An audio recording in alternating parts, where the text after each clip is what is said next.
Hola, el día de hoy hablaremos sobre el Streptococcus pyogenes. Somos el equipo 1 que está integrado por Hernández Linares Diana Jimena, Domínguez Becerril Michelle, Rivera Montoya Juana Iris y Chávez Montes Iti Aranza. Para comenzar, hablaremos sobre la relevancia del Streptococcus pyogenes. Este Streptococcus va a pertenecer a la familia Streptococcaceae. Es la especie más importante de Streptococcus del grupo A y esta va a ser la causa más común de faringitis. Sin embargo, también puede causar enfermedades como amigdalitis, escarlatina, erizela, impétigo, celulitis, fiebre reumática, glomerulonefritis, etc. Y otros serogrupos dentro del grupo de Streptococcus se encuentran el grupo B, C, D y G.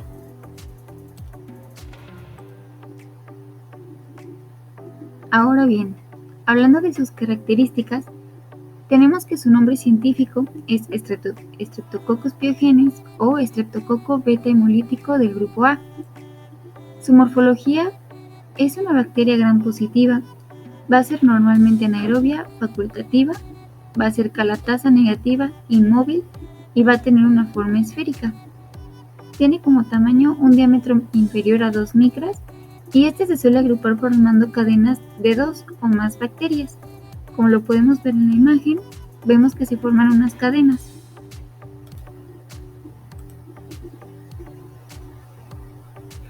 Hablando de su composición, podemos ver que tiene una cápsula que va a ser la capa más superficial que va a envolver al microorganismo y está compuesta por ácido hialurónico. Además, va a tener un mucopéptido que le confiere rigidez a la pared. Va a tener una proteína M, la cual se va a localizar en estructuras fibrilares, confiriéndole a las cepas ricas en ella una resistencia a la fagocitosis por leucocitos polimorfonucleares.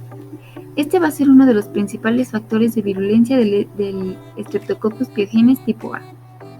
La proteína F es no fibrilar y juega un rol crítico en el primer paso de la colonización, pues es la adherencia del Streptococcus pyogenes a la molécula de fibronectina, que va a ser una glucoproteína que va a estar situada en la superficie de las células epiteliales humanas. Por último, tenemos que su antígeno va a ser una rhamnosa M-acetilglucosamina. Ahora bien, hablando de su epidemiología, tenemos que en países industrializados la incidencia de la infección va a ser de 2 a 4 casos por cada 100.000 habitantes. La tasa de mortalidad se va a encontrar entre el 10 y el 20% en los adultos. Además, en los últimos 30 años se ha observado un incremento en esta incidencia en distintas zonas geográficas. Por último, en México se registró que solamente el 0.7% de la población pediátrica padecía fiebre reumática. Ahora hablaremos sobre los mecanismos de patogenicidad. El estreptococo, como ya lo vimos, es una bacteria que va a colonizar la garganta o la piel. Es el responsable de varias enfermedades.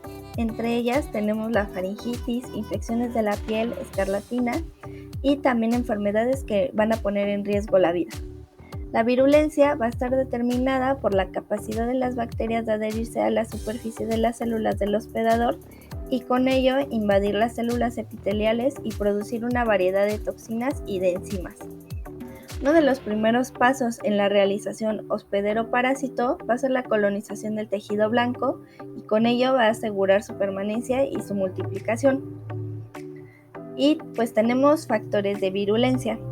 Algunos de ellos van a ser componentes de la superficie celular como la proteína M, la C5A peptidasa, el ácido lipoteicoico e incluso la propia cápsula de ácido hialurónico de la bacteria.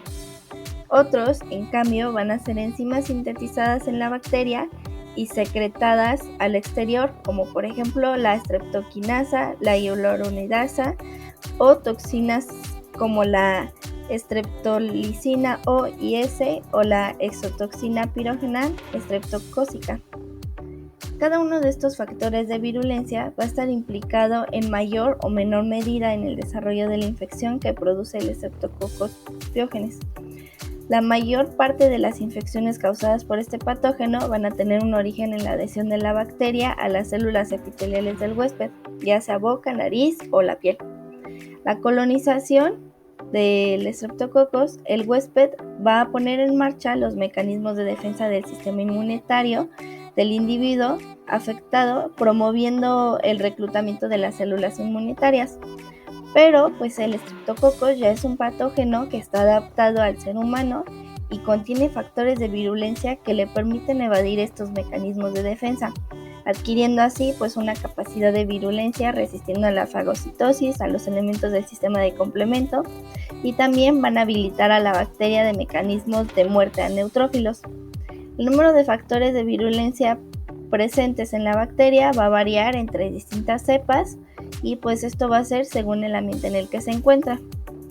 Bueno, lo que va a pasar es que el Streptococcus pyogenes va a ingresar al aparato respiratorio superior por la vía aérea al rebasar las barreras físicas naturales de la nasofaringe y las barreras químicas. Luego se va a establecer en el epitelio faríngeo, donde desencadena una serie de eventos moleculares, partiendo con la activación de la respuesta innata local, la cual va a progresar en una respuesta inflamatoria que será la fase aguda. Como lo sabemos, esta respuesta en general es benéfica, pero pues va a contribuir de forma temporal al daño del tejido faríngeo y pues con ello va a participar en los signos y síntomas de la enfermedad, como lo son la dilatación de los capilares, lo que va a aumentar el flujo sanguíneo y provocar un aumento de temperatura y enrojecimiento de mucosas, o como lo es el aumento de la permeabilidad de los capilares, y pues esto va a favorecer una salida de plasma, proteínas, leucocitos y mediadores químicos. Ello va a dar lugar a un edema y al dolor. Esta salida de leucocitos y su acumulación en el sitio de infección conlleva la destrucción del microorganismo y a la formación de las placas seropurulentas localizadas en las amígdalas palatinas. Componentes del Streptococcus como el peptidoglucano van a activar la vía alterna del complemento. Esto va a producir por un lado factores quimiotácticos como lo son la C3A y la C5A que vemos ahí en pantalla en donde están localizadas, que van a traer neutrófilos y monocitos al sitio de la infección, y por el otro van a traer opsinas como la C3B. Estas van a unir a las bacterias y van a promover la fagocitosis. Los neutrófilos son las primeras células que van a participar en la respuesta inmunitaria aguda, seguidas de los monocitos. Otros eventos subsiguientes van a ser la activación de la vía alterna y clásica del complemento y la activación de la respuesta inmunitaria específica. Diversos estímulos van a inducir a fiebre y estos van a tener un origen variado.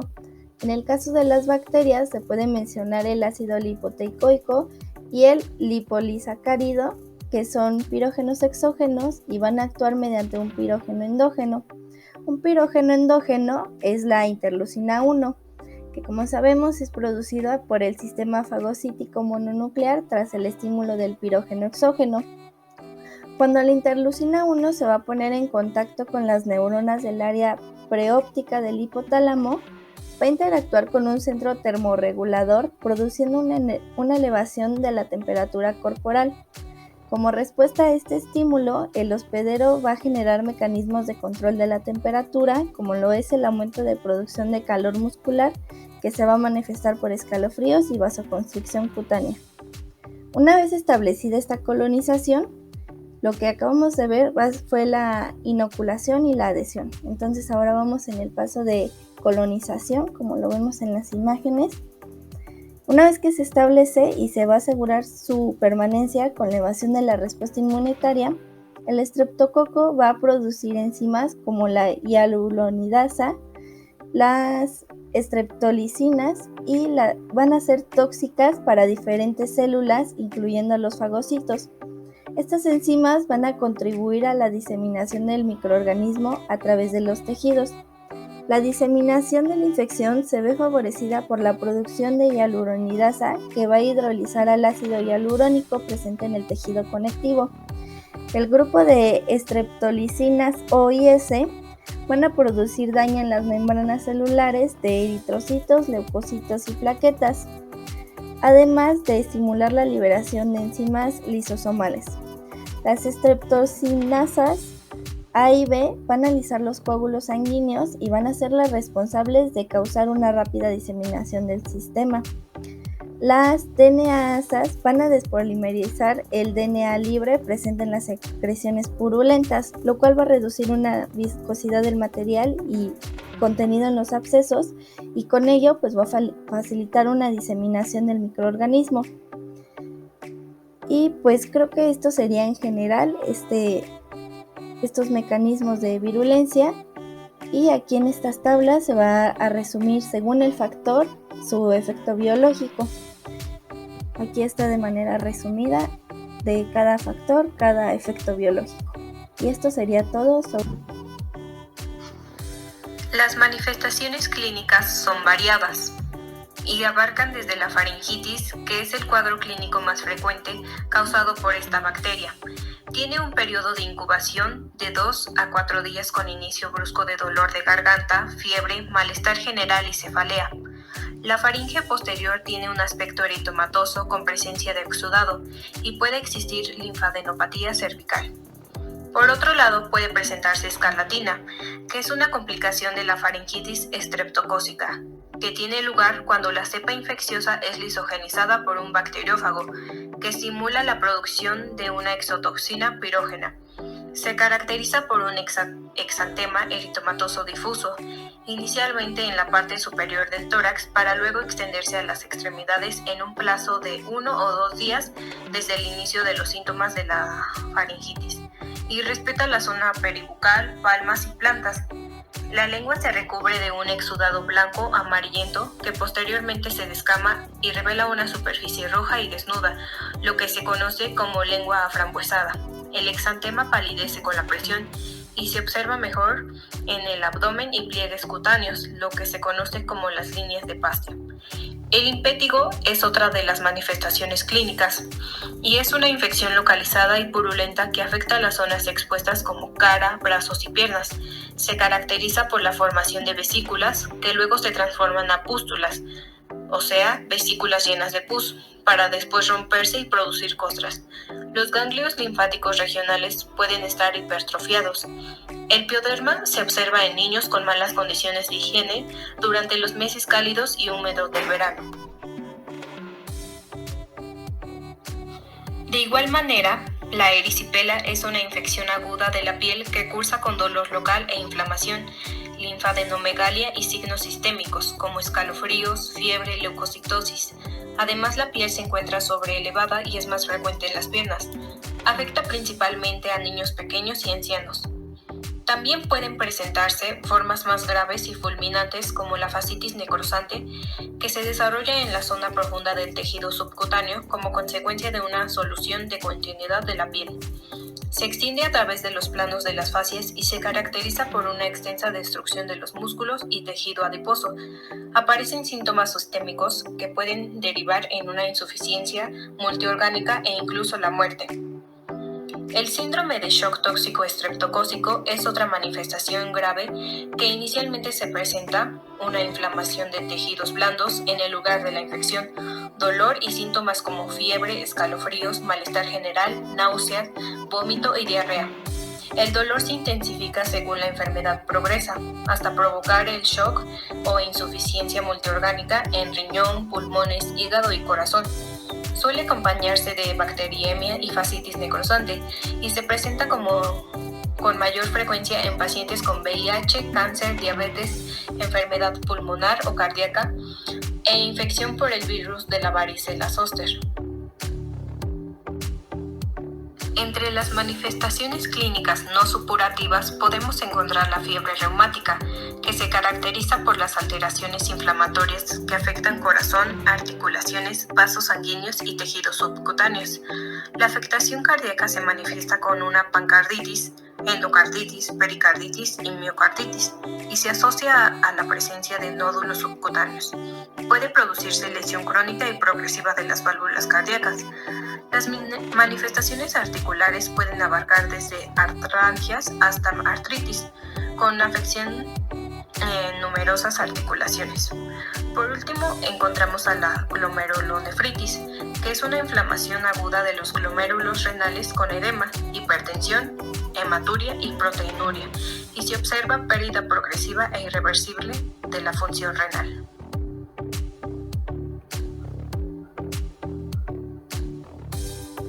Entre las pruebas de laboratorio para el diagnóstico del estreptococos está el cultivo, en donde las muestras se siembran en un agar de sangre e incuban de 18 a 24 horas.